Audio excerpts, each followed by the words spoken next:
안녕하십니까, 김민호입니다. 지금까지 우리 시장 경제를 해나가기 위한 여러 가지 조건들에 대해서 말씀을 해오고 있는데, 오늘부터 한 몇 번에 걸쳐서 이 우리나라가 참 시장을 중심으로 하는 그런 효율적이고 능률적이고 또 제가 믿기로는 가장 공평한 경제라고 믿는 이 시장 경제로의 길에 있어서 참 엄청난 그 장애 요인으로 작용하고 있는 것들이 많이 있어요.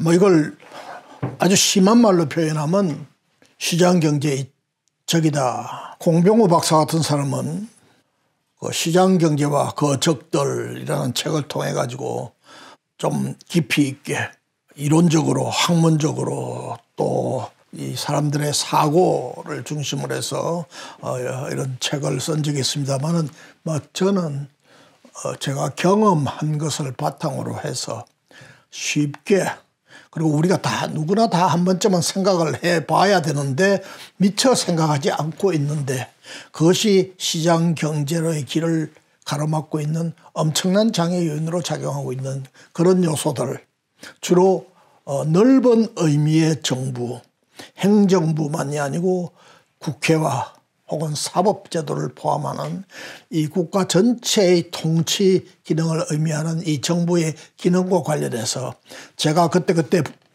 부분적으로 말씀을 드렸지만 그동안에 충분히 말씀드리지 못한 것을 체계화해서 한 몇 번에 걸쳐서 이 시장 경제를 가로막고 있는 이 결정적 장애 요인들에 대해서 말씀을 드릴까 생각합니다.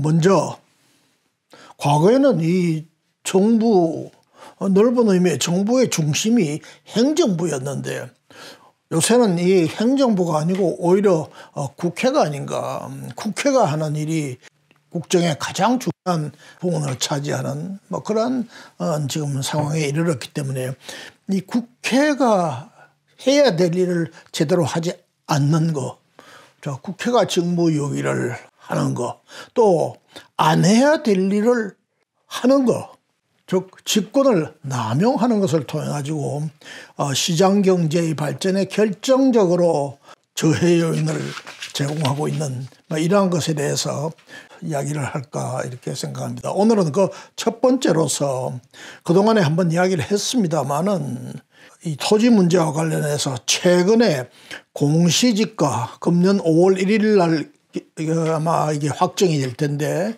금년 한 해 적용될 이 공시지가의 시안을 내놓고 국민들의 의견을 아마 듣는 기간을 갖는 것 같습니다. 근데 이 공시지가가 이 말이 안 되게 엄청나게 높은 인상률로 이제 나타났기 때문에 지금 온 나라가, 온 국민들이 들끓고 있죠. 여기에 대해서 언론이 참 며칠간 집중적으로 보도를 했지만 요약을 하면 이렇습니다. 이 집값을 갖다 그동안에 24번이나 올려가지고 25번이나 이 정부 들어와서, 문재인 정부 들어와서 부동산 정책을 써가지고 터무니없이 집값을 올려놨는데, 그 집값 올랐다고 해가지고 그것을 근거로 해서 또 거기에 더하여 지금까지 공시지가가 현실을 반영하고 있지 못하고 있다. 실제 시가와 괴리가 크다. 실제 시가의 앞으로 90%까지 근접시키겠다 하는 그런 정책의 첫 해로서 이 공시지가를 대폭 올렸단 말이죠. 볼 것 같으면은 이미 언론에 많이 보도가 되었습니다만은 작년에 비해서 평균 전국적으로 19.1% 올렸는데 작년도에 비해서는 약 3배 이상을 올렸습니다. 네, 서울은 약 20% 올라갔는데 경기도는 23%, 대전 20%, 부산 19.67%, 울산 18.68%, 등등 대개 20% 내지는 그 이상 오르는데, 세종시의 경우에는 무려 70%를 올리는 이런 지금 공시지가 작업을 지금 진행 중에 있습니다. 여기에 대한 언론의 반응은 한마디로 이야기해서 부동산 정책의 실패가 빚은 징벌적 보유세 폭탄 또는 중산층을 덮친 종부세 쓰나미, 집 가진 게 죄인가. 언론의 이 비판을 대충 요약하면 이런 것 같습니다. 이 종부세라는 게 원래 집 여러 채 가진 사람들이 그것을 갖다 규제하기 위해서 만든 제도인데 어느 날 큰 집, 비싼 집 가진 사람도 일반 재산세 이외에 일정 금액 넘으면 종부세를 내야 된다. 그래가지고 집 한 채 가진 사람도 집값이 좀 나가는 사람에 대해서는 종부세를 물리기 시작을 했는데 그거 시작한 지가 꽤 오래됐는데 그리고 집값이 이렇게 올랐는데도 기준가격은 하나도 오르지 않고 그러다 보니까 새로이 금년에는 종부세 대상이 되는 집이 무수히 많이 생기게 되었단 말이죠. 자, 이런 것에 대한 많은 비판들이 언론에서 있기 때문에 제가 굳이 언론에서 충분히 언급한 내용을 반복하려고 하지 않습니다. 저는 오늘 집중적으로 이야기하려고 하는 것은 이 조세 제도에 관한 이야기예요. 제가 언제 약간 잠깐 이야기를 했지만 오늘 조금 더 깊이 있게 이야기하려고 합니다. 왜? 이 국회가 하는 기능을 흔히 세 가지로 이야기를 하죠. 첫째는 법을 만드는 기능, 입법 기능. 그래서 국회를 입법부라고 하지 않습니까? 그 다음에는 재정에 관한 권한이에요. 예산을 심의해서 확정시키고 또 조세의 종목과 세율을 국회가 법률의 형태로 정하고 이런 일을 하는 것. 이것이 국회의 재정에 관한 권한인데 또 여기 더해서 이제 주로 행정부를 비롯해서 경우에 따라서 사법부까지 포함해서 국회 이외의 국가의 통치 행위에 대해서 이것을 갖다가 규제하고 감독하는 기능. 흔히 국정감독권이라고 할까요? 이 세 가지를 국회의 일반적 권한이라고 이야기하는데 그중에서 이 국회의 재정에 관한 권한은 사실은 우리가 역사적으로 볼 것 같으면 국회가 입법기관이 되기 이전에 재정에 관한 권한을 가지고 국회가 출범을 했어요. 다 아시는 분 아시지만 1215년 소위 영국에서 마그나 카르타 대헌장 마그나 카르타 리베르타툼 자유를 위한 큰 문서라는 의미의 이 마그나 카르타가 제정되면서부터 귀족을 중심으로 하는 국민들의 의사를 왕에게 전달하기 시작을 했고 그것을 문서로 남기기 시작을 했고 그것이 다음에 권리의 장전 혹은 기타 여러 가지 형태의 문서로서 발전하면서 영국의 의회 제도가 발전돼 가면서 그것이 온 세계의 민주제도, 법치제도 그리고 의회제도를 견인하는 발전시키게 하는 그런 아주 참 밑바탕이 됐는데 그렇게 했을 때 그 창설된 의회가 가지고 출발한 권한은 입법 기능 이전에 재정에 대한 권한, 즉 국민들에게 부담을 씌울 때 또는 기존에 있던 부담에다가 이것을 추가해서 부담을 증가시킬 때에는 임금 왕 혼자 사지 말고 국민의 대표의 동의를 얻어서 하라 하는 것을 가지고 의회가 작동하기 시작을 했다 이런 이야기입니다. 다시 말하면 국회의 입법권에 못지않게 어떤 의미에서는 역사적으로 봐서는 더 선행되는 국회의 기본 기능이 이 재정에 관한 권한이죠. 우리나라 헌법을 볼 것 같으면 헌법 제54조가 국회는 예산안을 심의 확정한다. 1년 나라 살림의 모두를 담아있는 그리고 나라가 해야 될 모든 일의 프라이오리티가 계량적으로 숫자로 표시되어 있는 이 예산안을 심의해서 확정시킨 것이 이 국회의 기능이다 말이죠.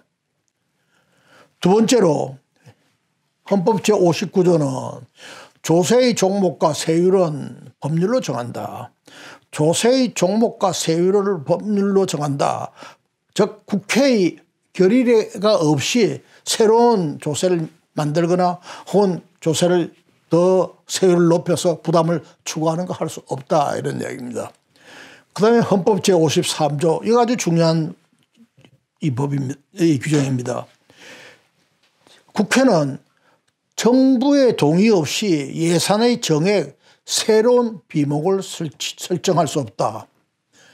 행정부가 제출한 예산을 국회는 깎을 수는 있지만도 그것을 갖다 늘리거나 없던 내용을 집어넣어서는 안 된다. 이게 무슨 뜻이겠습니까? 국회의 재정에 관한 권한의 본질은 국민의 부담을 낮춰주는 데 있단 말이에요. 국회가 나서서 더 비목을 늘리거나 정액을 하거나 이런 것은 기본적으로 하지 마라. 부득이하게 해야 될 때는 행정부가 동의하는 범위 내에서만 해라. 이것이 이 규정의 취지다 말이죠. 이런 시각에서 봤을 때 우리가 근본에 공시지가라고 하는 행정부가 임의로 조사해서 발표하는 이 지가에 의해서 실질적으로 국민들의 조세 부담이 몇십 프로, 경우에 따라서는 가령 세종시가 70% 공시지가 올렸으면 당장 재산세가 최소한 70% 오르지 않겠습니까? 거기다가 건강보험료 뭐 기타 등등 공시지가에 연동되는 국민의 부담까지 감안하게 된다면 어마어마한 부담이 되는 거죠.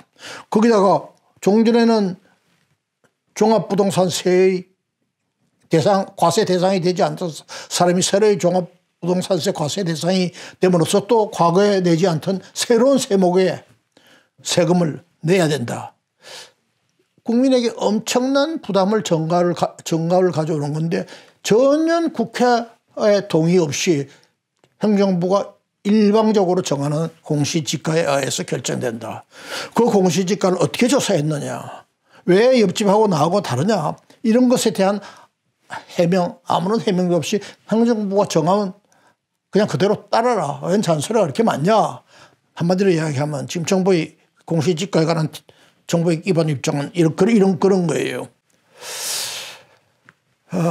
이거 참 큰일 났지 않습니까?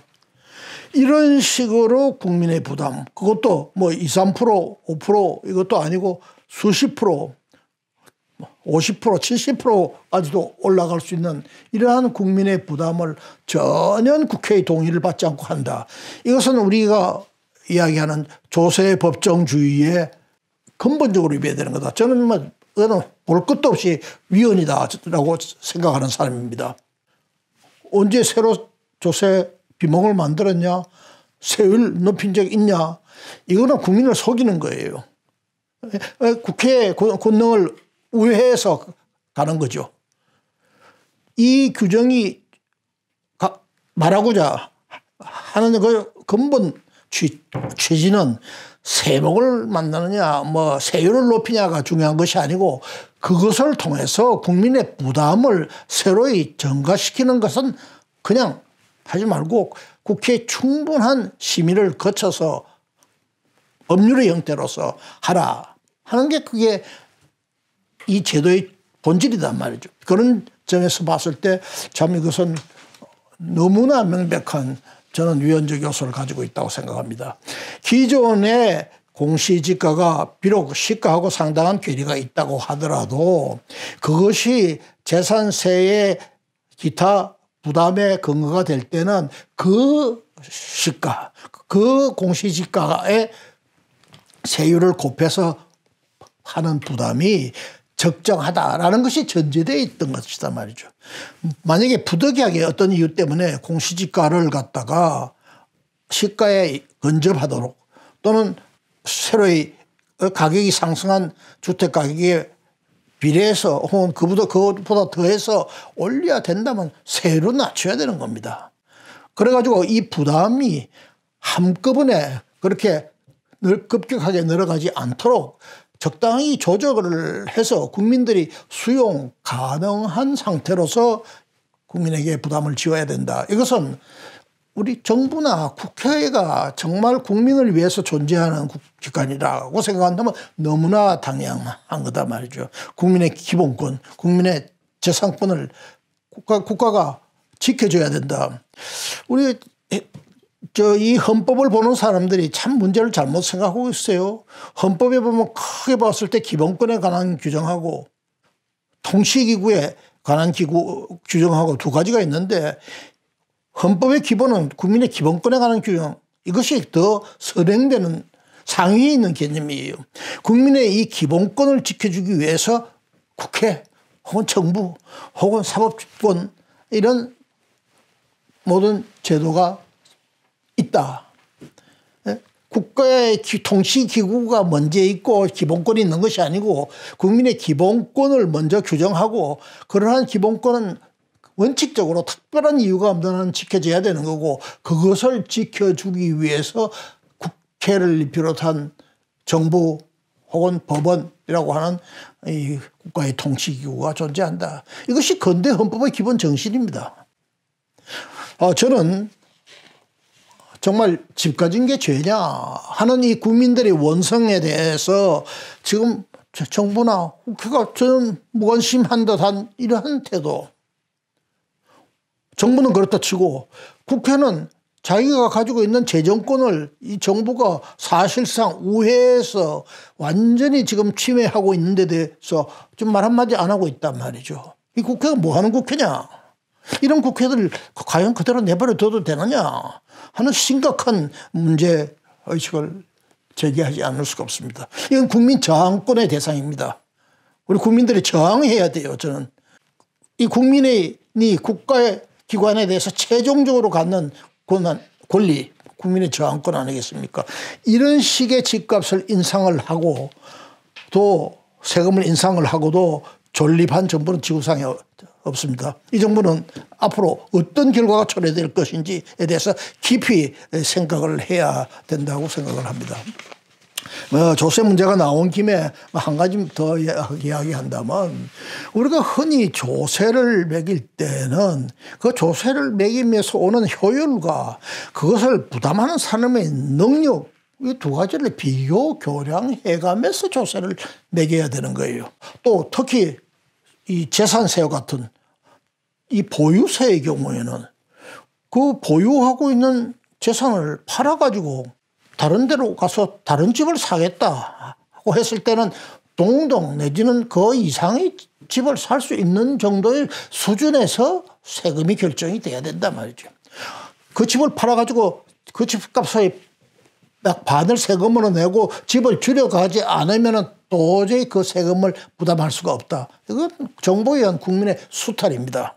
이런 세금 제도라는 건 있을 수가 없어요. 적어도 민주국가라고 한다면은.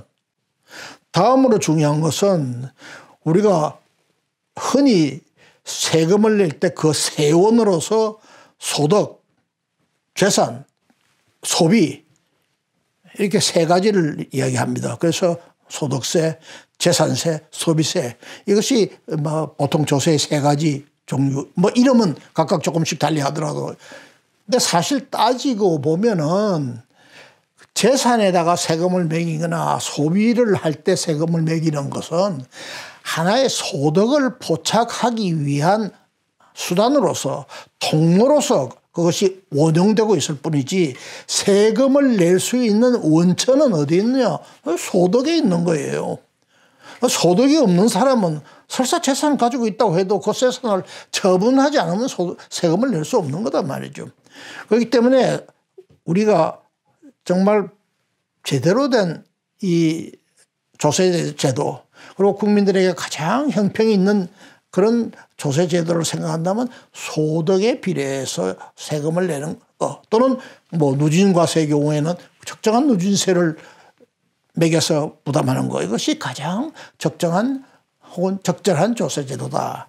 그런 관점에서 또 보더라도 지금 이루어지고 있는 이 재산세, 보유세의 대폭적인 증가, 이것은 도저히 우리 국민들이 수용하기 어려운, 그 수준에서 수용하기 어려울 뿐만 아니라 원칙에 있어서, 본질에 있어서, 또 헌법과의 관계에 있어서 국회의 기능, 국회의 재정에 관한 기능, 조세법정주의의 정신에 비춰봤을 때 절대로 이것은 그냥 가서는 안 되는 제도다. 이 정부의 정말 깊은 반성이 있어야 되고, 국회도 당연히 국회가 가지고 있는 재정에 관한 권한의 일부로서 여기에 대해서 문제를 제기해야 되고, 만약 그걸 하지 않는다면은 우리 국회는 직무유기를 해도 그렇게 참 터무니없는 직무유기를 할 수가 없어요.